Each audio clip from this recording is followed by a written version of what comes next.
siang mahasiswa sekalian, ketemu lagi dengan Bapak. Pada hari ini kita akan melanjutkan pertemuan dalam perkuliahan kita, di mana pada kelas psikososial dan budaya keperawatan ini kita akan melanjutkan topik ya. Pada hari ini topiknya tentang konsep seksualitas. Baik, ada beberapa pokok bahasan yang akan kita bahas di sini, antara lain ada konsep seksualitas dan dinamika seksualitas secara holistik. Mari kita mencari tahu apa itu seksualitas dari definisi berikut ini. Baik, sebelumnya kita tahu bahwa seksualitas ini tentunya pada manusia itu tentu berbeda dengan makhluk hidup lainnya ya. Misalnya pada hewan atau tumbuhan ya. Kalau pada hewan kita tahu jika kita bicara tentang seksualitas, pasti orientasi kita dengan keturunan ya. Dengan keturunan terus mereka melakukannya pada musim-musim tertentu, kemudian mereka melakukannya atas dorongan insting tanpa melihat dari fungsi biologis, fisiologis, psikologis, sosial maupun norma-norma yang berlaku. Sedangkan pada manusia ini berbeda, ya. Manusia tetap menghubungkan seksualitas tersebut dengan biologis, fisiologis, psikologis, sosial, dan norma yang berlaku. Secara etimologis, seksual itu didefinisikan sebagai hal-hal yang berkaitan dengan organ reproduksi dan alat kelamin, termasuk bagaimana menjaga kesehatan dan memfungsikan secara optimal organ reproduksi dan dorongan seksual tersebut. Jadi lebih kepada fungsi biologisnya pada pengertian ini. Namun ada juga yang menjelaskannya secara denotatif yang memiliki makna lebih luas. Seksualitas juga meliputi apa di situ disebut? Ada nilai, ada sikap, ada orientasi, dan perilaku yang menyangkut berbagai dimensi yang sangat luas dari seksualitas itu sendiri, yaitu tadi yang Bapak jelaskan, ada biologis, emosional, sosial, perilaku, kultural, dan spiritual. Jadi keenam dimensi ini kita pikir pasti berhubungan dengan seksualitas. Bagaimana biologis itu berhubungan dengan seksualitas, emosional, sosial, perilaku, kultural, dan spiritual. Namun untuk mendiskusikan 6 dimensi ini, ya sesuai dengan yang terjadi di masyarakat itu menjadi sangat sulit, ya karena masih ada pikiran-pikiran negatif dari masyarakat kita untuk membicarakan tentang seksualitas. Bahkan ini untuk dipikir tabu untuk dibicarakan. Selanjutnya kita lihat dimensi dari seksualitas ini. Dimensi seksualitas ini dibagi menjadi 6 bagian, yaitu yang pertama. Baik, yang pertama adalah dimensi biologis. Ya, sangat kelihatan sekali ya bagaimana seksualitas dilihat dari dimensi biologis. Terlihat dari apa? Anatomi organ seks. Ya, bagaimana pada jenis kelamin laki-laki, bagaimana perempuan, itu tentu memiliki anatomi organ seks masing-masing, termasuk ke organ reproduksinya. Dan ini akan terlihat jelas pada saat masuk ke usia remaja atau pubertas. Sehingga mungkin saja dapat kita simpulkan bahwa anatomi dari organ seks dan juga alat-alat reproduksi ini semuanya berpengaruh ya terhadap fungsi seksual masing-masing individu. Baik, kemudian yang kedua adalah dimensi psikososial. Dimensi psikososial ini adalah melihat seksualitas itu muncul dalam relasi antara manusia, penyesuaian diri seseorang dengan tuntutan peran dari lingkungan sosial, serta sosialisasi peran dan fungsi seksualitas dalam kehidupan manusia, di mana ada beberapa faktor, yaitu ada emosi, pandangan, dan kepribadian. Ketika seseorang menjadi berjenis kelamin laki-laki, ya, seksualitasnya laki-laki, maka dia perlu beradaptasi, ya, belajar, ya, sesuai dengan pertumbuhan perkembangan usianya, sejak kelahiran sampai dengan usia tertentu, terkait dengan fungsi dirinya sebagai laki-laki, termasuk di situ disebutkan peran dalam lingkungan sosialnya. Sesuai dengan apa? Tentu sesuai dengan pandangan masyarakat pada kebanyakan, pada umum sesuai dengan lingkungan dan budaya setempat. Ketiga adalah dimensi perilaku seksual. Dimensi ini menjelaskan suatu fungsi yang alamiah sesuai dengan pertumbuhan dan perkembangan dalam proses seksual yang relatif mengalami banyak hambatan. Jadi ini berkaitan ya antara B dan C ini. Bagaimana hubungan manusia dalam sosial sehari-hari dan bagaimana dia memiliki perilaku seksual. Karena dalam sosial kita juga mengenal istilah normal dan abnormal. Ya, kita sepakat bahwa yang disebut dengan normal itu apa?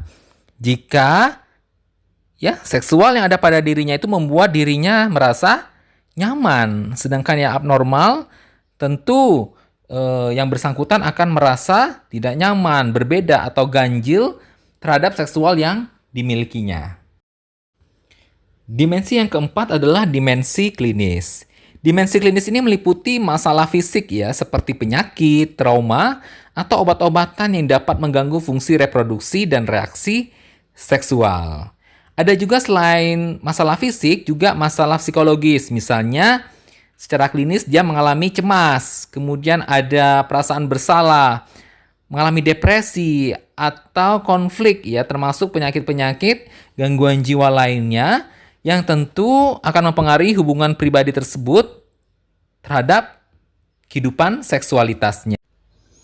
Baik, selanjutnya pada dimensi kultural ya, akumulasi dari pengaruh budaya yang berdampak pada pemikiran dan tindakan. Sebenarnya ini bersifatnya relatif ya atau berbeda-beda antara lingkungan atau kultural tertentu dengan kultural yang lain ya, tergantung dari budaya masing-masing dan tentunya akan berbeda-beda dari masa ke masa.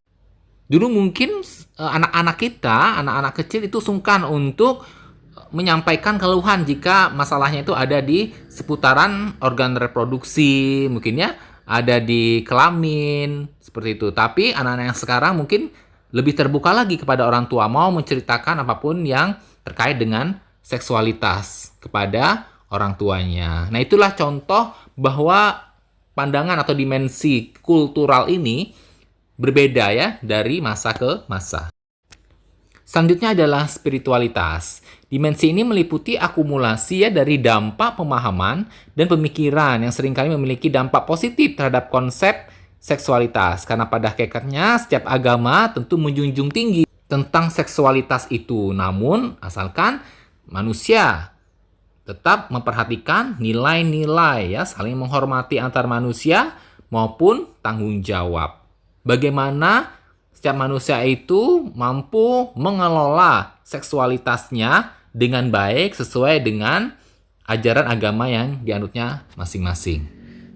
Kemudian untuk seksualitas ini kita bisa pelajari atau kita lihat di dalam setiap pertumbuhan perkembangan seorang manusia. Baik, kita lihat sesuai dengan usia, tingkat usianya. Yang pertama, baik, 0 sampai 2 tahun ya, bayi atau yang disebut dengan infant. Bagaimana perkembangan seksualitas pada usia tersebut? Ya, bayi mulai belajar tentang cinta dan rasa percaya melalui sentuhan dan pelukan. Ya, jadi sentuhan dan pelukan merupakan bagian dari perilaku seksualitas sebenarnya. Ya kan? Mereka menjadi sangat responsif terhadap sentuhan fisik dan menerima pesan verbal atau nonverbal yang akan membentuk pemahaman mereka tentang seksualitas. Apa yang harus dilakukan oleh orang tua? Yang harus dilakukan oleh orang tua agar perkembangan seksualitasnya baik sesuai dengan usia bayi adalah ajari mereka nama bagian seluruh tubuh, termasuk mengajarkan mereka bagian kelamin. Gitu ya. Ya, ada teori mengatakan bahwa ya katakanlah bahwa itu penis ya, tidak mengatakan maaf misalnya burung atau nama lain gitu ya, yang memang tidak sesuai dengan nama organ tubuh tersebut. Jadi katakan sesuai dengan nama organ tubuh yang benar. Jelaskan perbedaan dasar antara perempuan dan laki-laki tentu dengan bahasa yang mudah dimengerti oleh anak. Memberikan jawaban sederhana tentang bagian tubuh dan fungsinya. Ini juga tentu sesuai dengan perkembangan anak. Bagaimana cara menjelaskannya? Mungkin kita bisa mencari tahu dari buku-buku atau referensi ya, buku-buku parenting misalnya yang ada dijual, atau bisa juga kita googling atau bertanya dengan yang profesional. Berikutnya usia 2 sampai 4 tahun ya atau 2 sampai 5 tahun ya. Di sini identitas gender anak mulai berkembang, anak mulai memahami makna diri. Dia sudah tahu nih, saya laki-laki atau kalau yang perempuan, saya perempuan. Udah mulai membeda-bedakan ya, mana mainan yang perempuan, mana mainan laki-laki, dia sudah paham dan tahu. Eksplorasi anggota tubuh dengan teman bermain merupakan hal yang wajar di usia ini. Misalnya main apa? Main dokter-dokteran, diperiksa, begitu ya. Anak-anak di usia ini mulai suka menyentuh organ genital mereka. Bener ya, saya punya anak juga seperti itu. Sambil dimainin, begitu ya, akan terlihat. Kemudian perkembangan seksual lain yang juga sering muncul di tahap usia ini adalah keinginan untuk mengetahui bagian tubuh dari teman bermainnya. Mungkin untuk mengetahui ya, sama nggak begitu ya. Jadi sambil belajar sebenarnya dari proses tersebut. Kemudian apa yang harus dilakukan oleh orang tua? Orang tua harus membantu memberi batasan yang bagian pribadi sehat pada anak. Batasan seperti apa? Misalnya mana yang boleh disentuh oleh orang lain.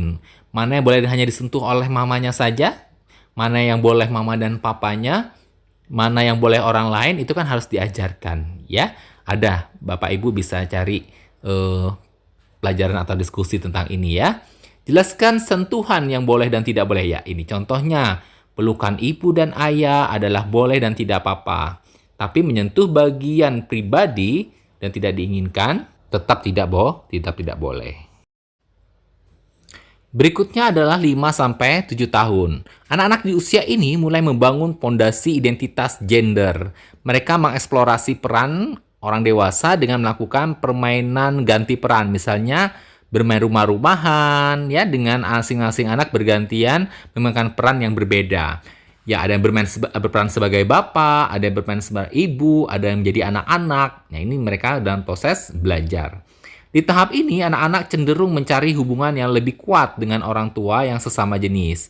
Anak laki-laki akan dekat dengan ayahnya. Anak perempuan juga akan dekat dengan ibunya. Anak laki-laki biasanya akan membantu pekerjaan bapaknya, mencuci motor, misalnya ya, membersihkan halaman. Sedangkan anak perempuan ya ikut membantu pekerjaan ibunya, mencuci piring, membersihkan rumah. Kemudian selanjutnya, mengeksplorasi bagian tubuh di usia ini juga merupakan hal wajar. Jadi, orang tua tidak perlu khawatir ya jika anak-anaknya mulai mengenal bagian-bagian kelamin dari anggota tubuhnya. Anak-anak mulai memahami perbedaan jenis kelamin, tetapi belum terlalu tertarik untuk kelawan jenis. Oleh karena itu, biasanya mereka bermain itu sesuai dengan jenis kelamin. Kelompok laki-laki, ada yang kelompok perempuan, begitu. Kemudian apa yang harus dilakukan oleh orang tua? Bantu jelaskan perbedaan gender dengan jelas dan proporsional. Kemudian jelaskan dasar proses reproduksi manusia. Orang tua bisa memberikan pesan positif tentang bagaimana memahami tubuh, dikombinasikan dengan pesan tentang menjaga kesehatan dan keamanan diri. Ya, sudah mulai belajar merawat diri. Itu juga artinya anak sangat diajarkan untuk menyukai atau menyayangi anggota tubuhnya. Ya, ajarkan dia cara merawat ya, bagaimana dia harus mandi, kemudian berpakaian yang rapi, menyisir rambutnya. Hal sedemikian sangat berpengaruh Bapak Ibu dengan kehidupan seksualitasnya nanti. Dengan kita ajarkan anak untuk merawat diri, maka kita tidak sadar mengajarkan anak untuk menyayangi dirinya sendiri, sehingga dia akan menjaga tubuhnya dengan baik sampai nanti pada saat dia dewasa.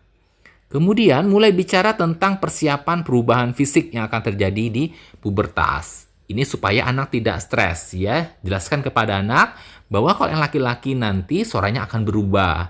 Ya, akan tumbuh kumis, ada janggut, begitu juga dengan perempuan.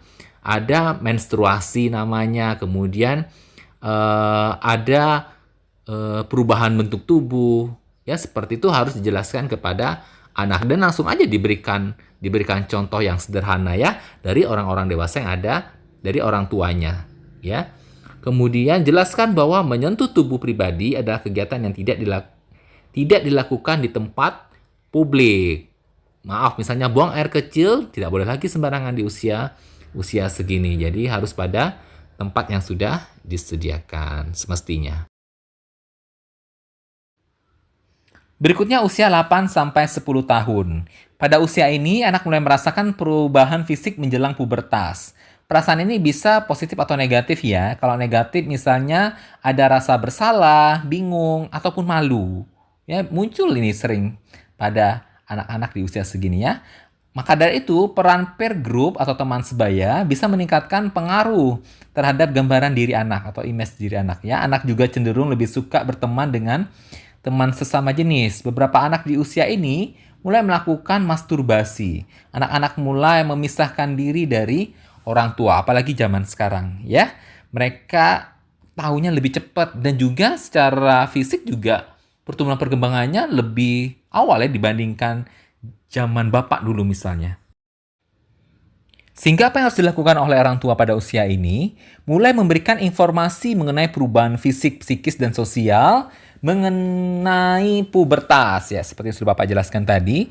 Ajar anak mengelola emosinya dan aspek harapan sosial ketika mengalami pubertas. Jadi, norma-norma yang berlaku di sosial ini apa saja sih? Dalam budaya kita ini apa terkait dengan seksual itu harus dikasih tahu. Ajaran-ajaran agama. Ya, ini juga penting diinformasikan kepada anak. Sehingga nanti anak bisa tahu mana yang boleh dan tidak boleh dilakukan.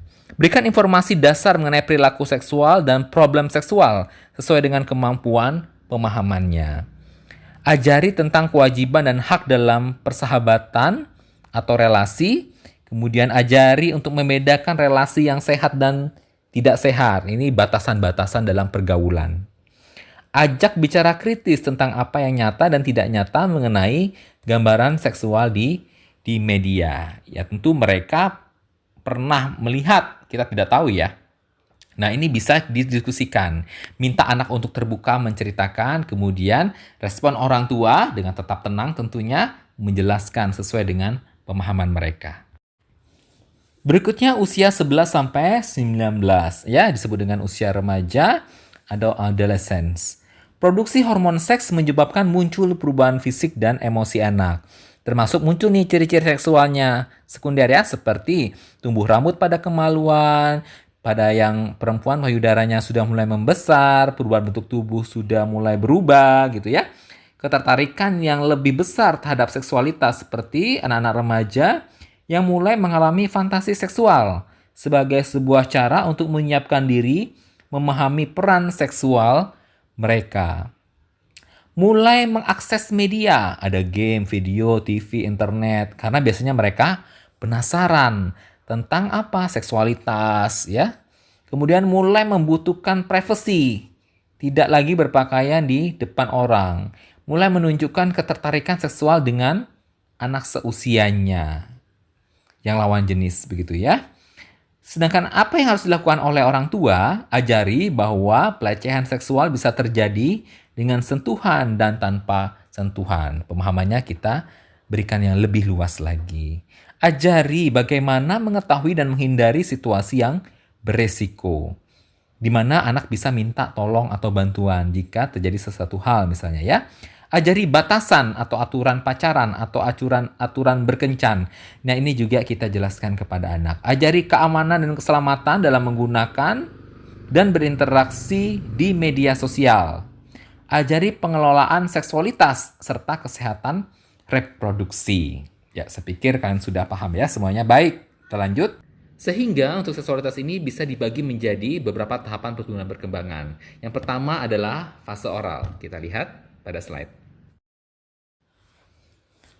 Fase oral ini fase yang terjadi di usia 1-2 tahun, di mana tingkat kepuasan seks manusia dicapai dengan menghisap puting susu ibu, dot botol, atau menghisap jari tangan. Dengan demikian banyak bayi ditemukan baru bisa tidur setelah disusui oleh ibunya, atau menghisap botol, atau tidur sambil menghisap jarinya. Jadi perilaku tersebut sebenarnya tidak perlu dilarang. Benar ya Bapak Ibu, jadi pada fase oral ini kita tidak boleh melarang anak untuk menghisap jarinya, ini paling sering terjadi. Yang benar itu adalah mengganti gigitannya dengan tider misalnya supaya lebih bersih dan higienis. Tapi untuk melarangnya jangan, karena jika dilarang maka itu akan mengulang pada periode usia selanjutnya.